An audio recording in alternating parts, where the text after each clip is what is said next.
You may have heard that some people down in the prep school wrote some racial slurs on some message boards. If you haven't heard that, I wanted you to hear it from me. If you're outraged by those words, then you're in the right place. That kind of behavior has no place at the prep school, it has no place at USAFA, and it has no place in the United States Air Force. You should be outraged not only as an airman, but as a human being. And I'll tell you that the appropriate response for horrible language and horrible ideas, the appropriate response is a better idea. So that's why I'm here. That's why all these people are up here on the staff tower. So let me have everybody who's up here, please pull forward to the rails.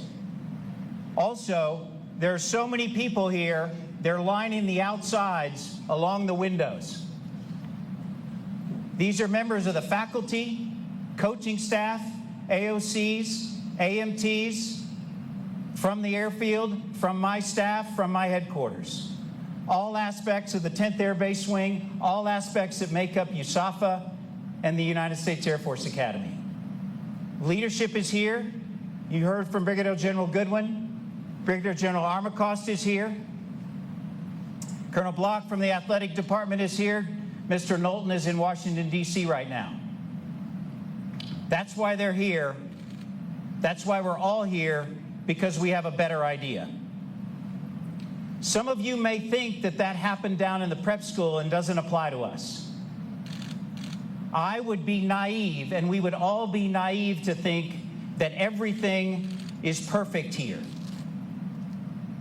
We would be naive to think that we shouldn't discuss this topic. We would also be tone deaf not to think about the backdrop of what's going on in our country. Things like Charlottesville and Ferguson, the protests in the NFL. That's why we have a better idea. One of those ideas, the dean brought people together to discuss Charlottesville. Because what we should have is a civil discourse and talk about these issues. That's a better idea. We received outstanding feedback from that session at Charlottesville. But I also have a better idea, and it's about our diversity. And it's the power of the diversity, the power of the 4,000 of you and all of the people that are on the staff tower and lining the glass, the power of us as a diverse group. The power that we come from all walks of life, that we come from all parts of this country, that we come from all races, we come from all backgrounds, gender, all makeup, all upbringing. The power of that diversity comes together and makes us that much more powerful.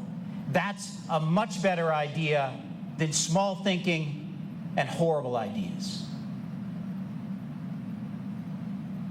We have an opportunity here, 5,500 people in this room, to think about what we are as an institution. This is our institution, and no one can take away our values.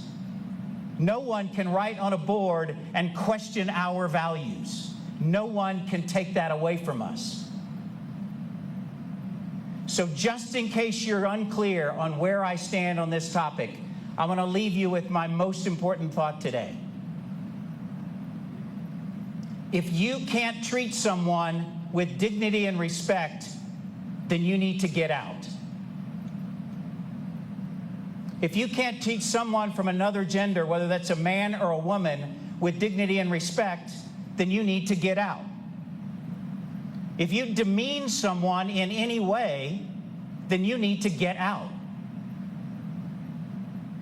And if you can't treat someone from another race or a different color skin with dignity and respect, then you need to get out.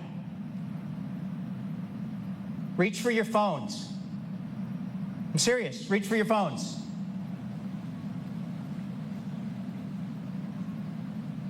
Okay, you don't have to reach for your phones. I'm going to give you an opportunity to reach for your phones.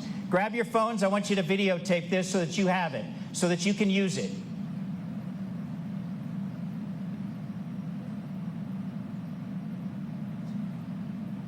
So that we all have the moral courage together.